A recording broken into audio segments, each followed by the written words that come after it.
Halo pemirsa, apa kabar Anda hari ini? Semoga selalu sehat di masa pandemi dan selalu bersemangat untuk menjalani aktivitas. Bagi pemirsa yang harus tetap bekerja di luar rumah, jangan lupa untuk selalu menggunakan masker. Hari ini program Berita News Point hadir menjumpai Anda bersama saya, Belinda Amanda. Selama 30 menit ke depan, News Point akan menyajikan berita terbaru seputar Universitas Brawijaya dan Malang Raya. Jangan kemana-mana, keep on our channel, News Point.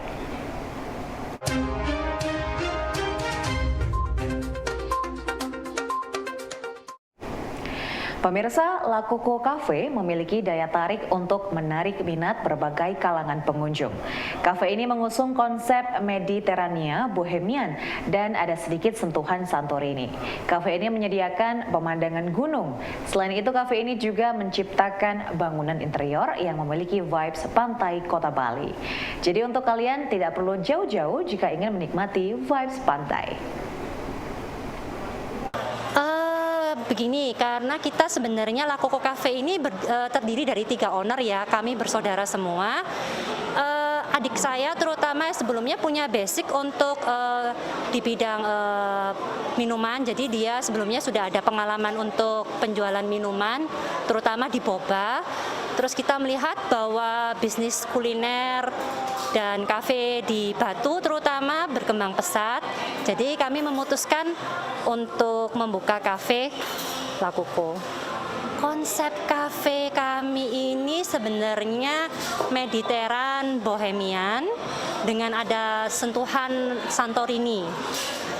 Untuk konsep kafe, jadi sebenarnya awal mula kita mendirikan kafe ini, kita sebenarnya sudah beberapa kali mengganti konsep, dan yang terakhir kami putuskan konsepnya ini, sebenarnya saya berpikir waktu itu kalau di Batu ini bakal mungkin selama ini kan konsepnya kebanyakan ke industrial seperti itu, jadi kami pengen ada konsep orang itu dengan suasana kita bisa melihat pemandangan di gunung, tapi kita juga pengen menikmati ada vibes pantai gitu.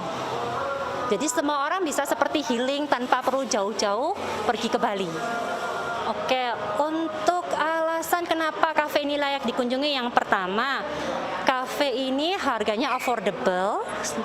Lalu menurut saya kafe ini untuk family juga sangat cocok karena kita juga menyediakan mini playground untuk anak-anak. Jadi siapapun mau dari kalangan untuk family, orang tua ataupun untuk yang muda, semuanya bisa menikmati kafe ini gitu. Ya, di lantai 2 rooftop kita ada yang berbentuk pergola, jadi bisa langsung menghadap ke area belakang, itu nanti terlihat pemandangan gunung.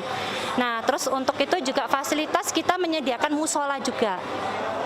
Oh ya, satu lagi untuk di La Coco jangan khawatir, semua makanan halal.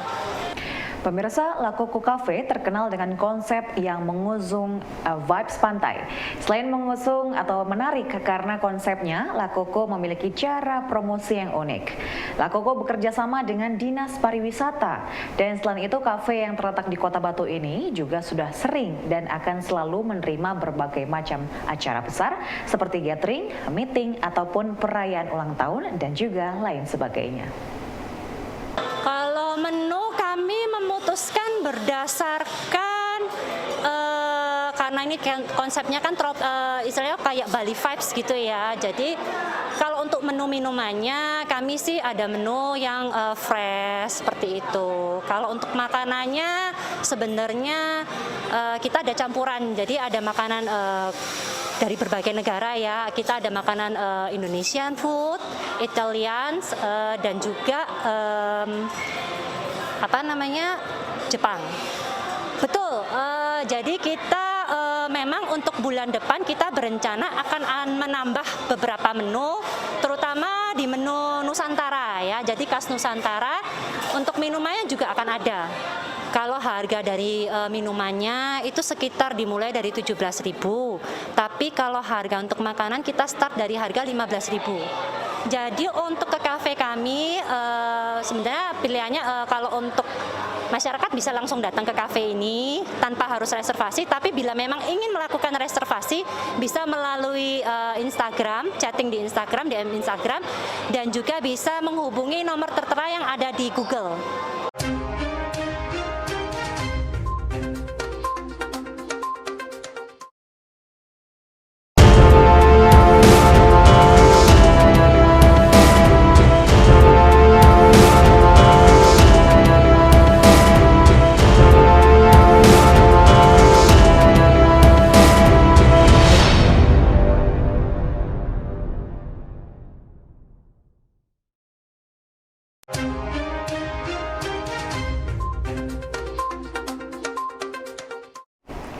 Pemirsa, dukungan Dinas Koperasi Perindustrian dan Perdagangan Kota Malang berikan kemudahan untuk usaha mikro kecil menengah atau UMKM dalam mengembangkan usahanya.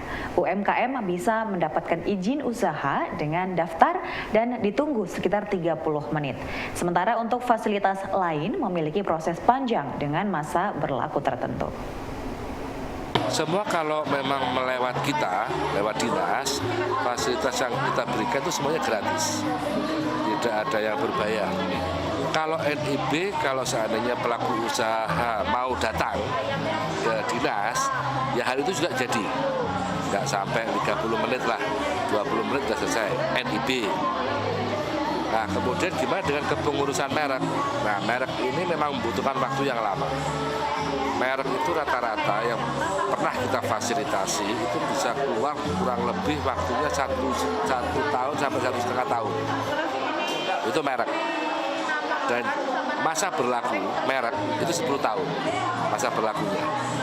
Kemudian kalau halal, alhamdulillah sekarang pemerintah sedang menggalakkan safe declare. Itu kemarin yang pernah kita ajukan 3 bulan yang lalu sekarang sudah jadi, Mbak. Sudah jadi, itu kurang lebih 3 bulan lah halal itu. Karena kebetulan sekarang tahun ini halal yang mengeluarkan BPJBH, kalau dulu kan MUI. Nah, sekarang BPJBH atau istilahnya Kementerian Agama lah. Ini 3 bulan. Itu sudah jadi dan masa berlakunya 4 tahun untuk halal. Kemudian untuk uji nutrisi itu memang tidak ada masa berlaku ya, asal tidak ada perubahan komposisi di situ. Kalau waktunya paling cepat dia, mungkin 2 minggu, 3 minggu udah jadi.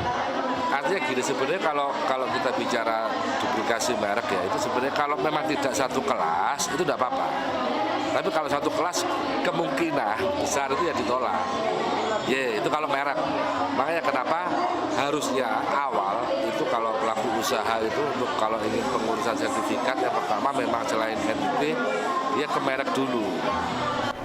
Pemirsa, komitmen untuk bersama memajukan Fakultas Ekonomi dan Bisnis tidak hanya datang dari mahasiswa, dosen, dan karyawan saja, namun juga dari kerjasama yang dilakukan, salah satunya dengan Badan Usaha Milik Negara atau BUMN.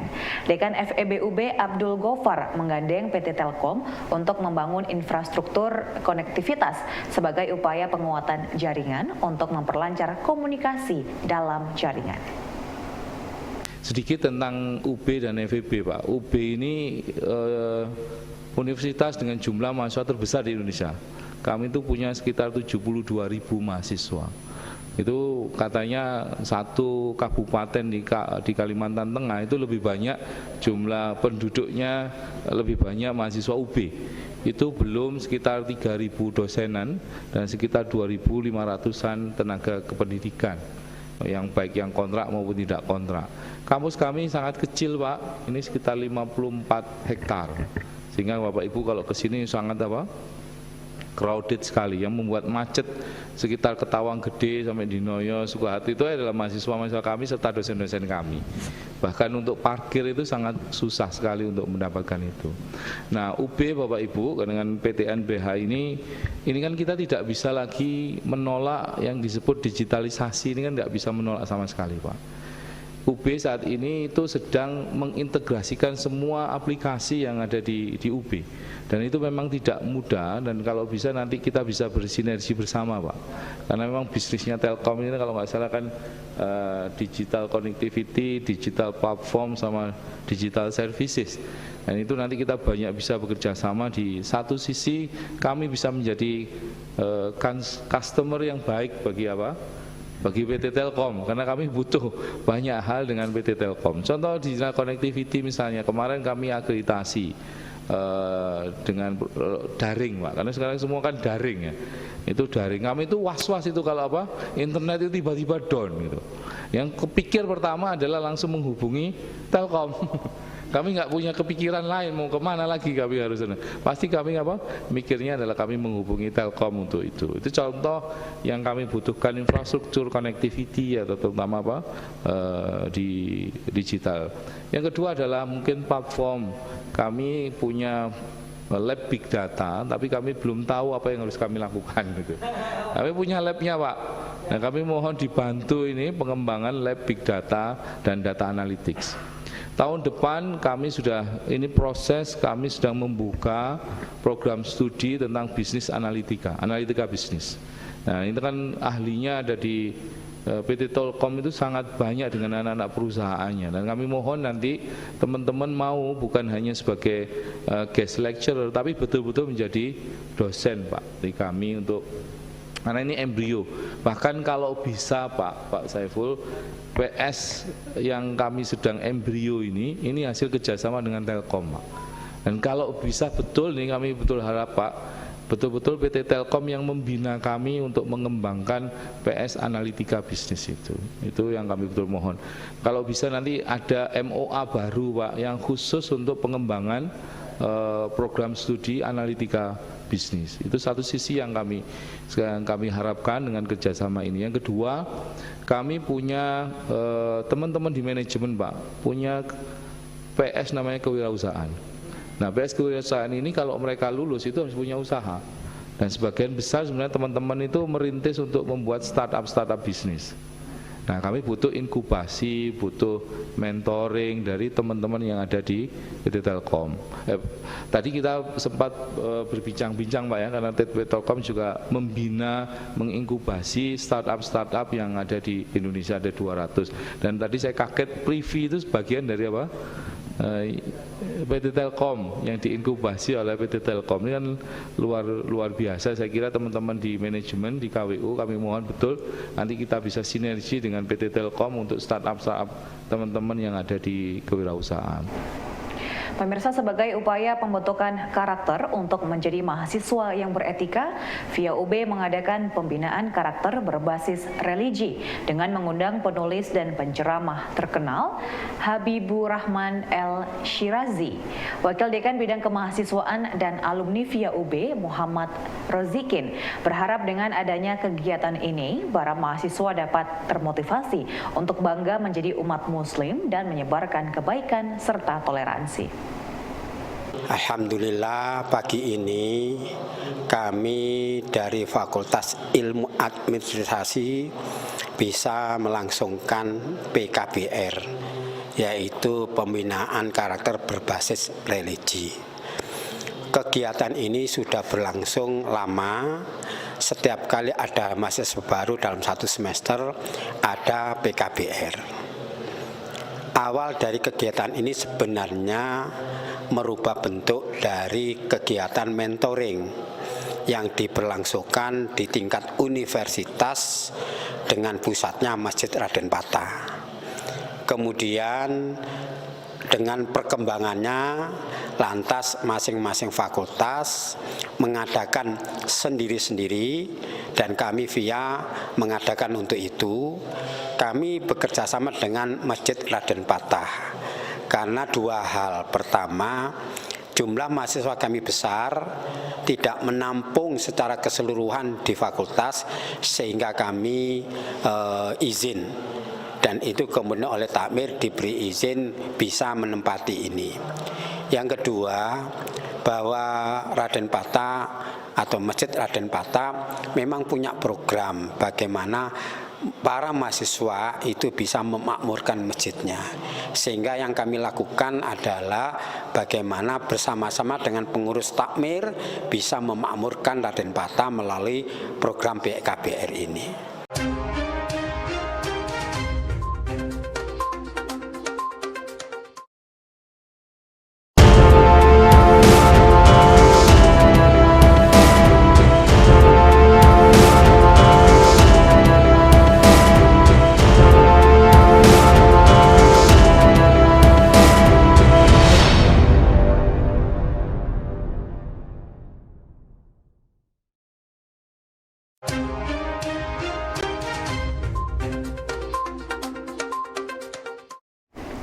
Pemirsa, Fakultas Kedokteran UB dihebohkan dengan adanya belasan mahasiswa baru yang mengalami kesurupan massal atau dalam istilah kedokteran adalah dissociative trance disorder.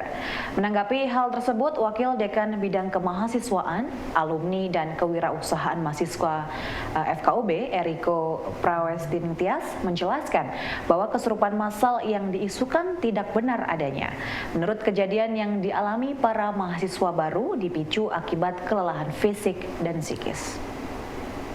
Kami sampaikan bahwa yang diisukan bahwa terjadi suatu hal yang, mohon maaf, tanda kutip mungkin kesurupan di fakultas kami tidak benar adanya, tetapi yang bisa kami sampaikan ada beberapa mahasiswa yang sedang mengikuti kegiatan yang mengalami reaksi konversi, istilah dari kami dunia kedokteran. Nah, dari beberapa tersebut sudah kami kondisikan, dan artinya dari panitia pelaksana dalam kondisi baik-baik saja. Dengan baik-baik saja itu artinya kita sudah mengkondisikan ruangan, kita sudah memberikan suatu bantuan pertolongan pertama, dan mereka kembali dalam situasi yang baik. Hanya saja memang memerlukan aktivitas atau langkah selanjutnya untuk 3 diantaranya, karena pada saat itu ada indikasi ada peningkatan frekuensi nafas atau hiperventilasi, sehingga mengakibatkan adanya asupan oksigen yang turun dari penilaian saturasi oksigennya, sehingga kita rujuk ke Rumah Sakit Brawijaya. Nah, dari situ kemudian ditangani oleh dokter jaga di RSUP, dan alhamdulillah dari ketiga mahasiswa tersebut dinyatakan dapat diizinkan pulang oleh dokter dari RSUP. Pemirsa, afirmasi pendidikan tinggi merupakan upaya memberikan akses pendidikan tinggi seluas-luasnya kepada lulusan sekolah menengah atas atau bentuk lain yang sederajat. Kebijakan pendidikan yang bersifat afirmasi ini dilakukan untuk memberikan kesempatan belajar kepada mahasiswa yang mengalami kesulitan dan keterjangkauan akses pendidikan pada jenjang pendidikan tinggi. Beasiswa afirmasi ini adalah jadi namanya beasiswa afirmasi pendidikan tinggi, atau kita sering sebut dengan ADIK, adalah beasiswa untuk membantu anak-anak yang keterbatasan akses, anak-anak Papua, anak Papua Barat, anak-anak 3T, itu kita bantu agar bagaimana mereka dari keterbatasan akses biar terlepas dari itu gitu. Karena kan negara kita tahu ya, masih ada daerah-daerah yang masih keterbatasan akses, dan juga anak-anak Papua itu kita bisa berikan beasiswa. Pemirsa, UMKM merupakan pilar terpenting dalam perekonomian Indonesia. Sebagai upaya mendukung penguatan kontribusi sekaligus pengembangan daya saing pelaku usaha UMKM, UB melalui Koperasi Payung Bisnis Brawijaya bersinergi dengan pemerintah kota dan kabupaten serta lembaga perbankan untuk terus mengembangkan dan mendukung UMKM agar dapat memasuki ekosistem digital dan memasuki ekonomi global dengan melakukan ekspor produk UMKM. UMKM atau usaha mikro, kecil, dan menengah adalah salah satu bagian penting dalam perekonomian Indonesia. Pada dasarnya, UMKM adalah usaha atau bisnis yang dilakukan oleh individu, kelompok, badan usaha kecil maupun rumah tangga. Keberadaan UMKM di Indonesia sangat diperhitungkan karena berkontribusi besar bagi pertumbuhan ekonomi Indonesia. Sehingga ada yang bilang tanpa UMKM 2 tahun pandemi mungkin bangsa ini sudah bangkrut seperti bangsa-bangsa lainnya. Jadi jasa UMKM itu sangat luar biasa dan jangan pernah dianggap enteng. Keberadaan UMKM diatur dalam Undang-Undang Republik Indonesia Nomor 20 Tahun 2008 tentang UMKM. Usaha mikro dalam UMKM adalah usaha ekonomi produktif yang dimiliki perorangan maupun badan usaha sesuai dengan kriteria usaha mikro. Sebuah usaha bisa dikatakan sebagai usaha mikro apabila memiliki keuntungan dari usahanya sebesar 300 juta dan memiliki aset atau kekayaan bersih minimal sebanyak 50 juta di luar aset tanah dan bangunan. Terkadang keuangan usaha mikro masih tercampur dengan keuangan pribadi pemiliknya. Contoh usaha mikro adalah pedagang kecil di pasar, usaha pangkas rambut, pedagang asongan, dan sebagainya.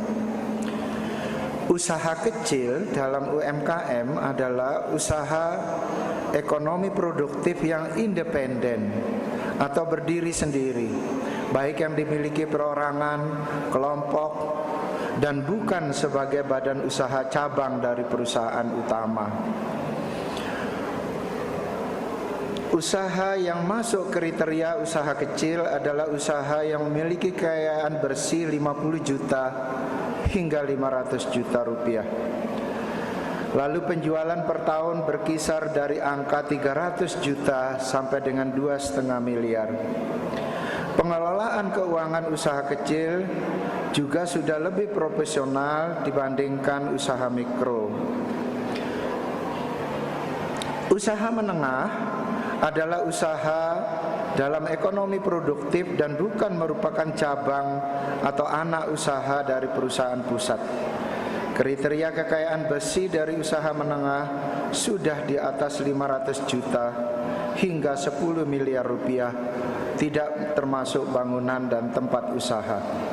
Kemudian hasil penjualan per tahunnya mencapai 2,5 miliar sampai 50 miliar. Selain pengelolaan keuangan yang sudah terpisah, usaha menengah juga sudah memiliki legalitas. Berdasarkan kriteria tersebut, Bapak, Ibu, dan hadirin sekalian, sudah barang tentu kita haruslah bersinergi. Universitas, pemerintah kabupaten, pemerintah kota, lembaga perbankan, untuk bagaimana mengusahakan agar yang mikro bisa naik ke kecil, yang kecil bisa naik ke menengah, dan yang menengah bisa menjadi lebih besar. Persoalannya saat ini masih banyak UMKM yang menengah bisa menjadi lebih besar. Persoalannya saat ini masih banyak UMKM yang belum terintegrasi ke ekosistem digital. Menteri Koperasi dan UKM Teten Mas Duki mencatat hanya 19 juta usaha mikro, kecil, dan menengah yang masuk ke ekosistem digital hingga bulan Mei tahun 2022. Jumlah ini masih kurang 11 juta dari target 30 juta UMKM go digital pada tahun 2024. Sementara itu, total omset dari keseluruhan UMKM yang go digital mencapai 500 triliun hingga 600 triliun rupiah. Kita berharap bagaimana upaya agar semua UMKM yang di bawah Koperasi Payung Bisnis Brawijaya bisa go digital semuanya. Masalah lain adalah ekspor produk UMKM. Pemerintah menargetkan porsi ekspor UMKM sebesar 18% pada tahun 2022. Namun terdapat sejumlah masalah antara lain masalah logistik dan mahalnya biaya karena pengiriman dilakukan dalam skala kecil. Hal ini menjadi tantangan bagi Koperasi Payung Bisnis Brawijaya yang sudah barang tentu bagi pemerintah Kabupaten dan Kota Malang untuk menghantarkan UMKM memasuki ekosistem digital dalam perekonomian kita dan juga memasuki ekonomi global melalui ekspor produk UMKM. Bapak, Ibu, dan hadirin sekalian, kami sangat berterima kasih atas terselenggaranya kegiatan ini dan berharap agar melalui UMKM Vaganza akan terbentuk sinergi antara Koperasi Payung Bisnis Brawijaya dengan UMKM serta pemerintah Kabupaten dan Kota Malang. Pemirsa, informasi tadi sekaligus menutup perjumpaan kita hari ini. Untuk saksikan News Point setiap hari pukul 19.30 waktu Indonesia Barat hanya di UBTV, Televisi Pendidikan Universitas Brawijaya. Saya Belinda Manda dan seluruh kru yang bertugas pamit undur diri. Tetap patuhi protokol kesehatan, wajib menggunakan masker. Terima kasih dan selamat beraktivitas.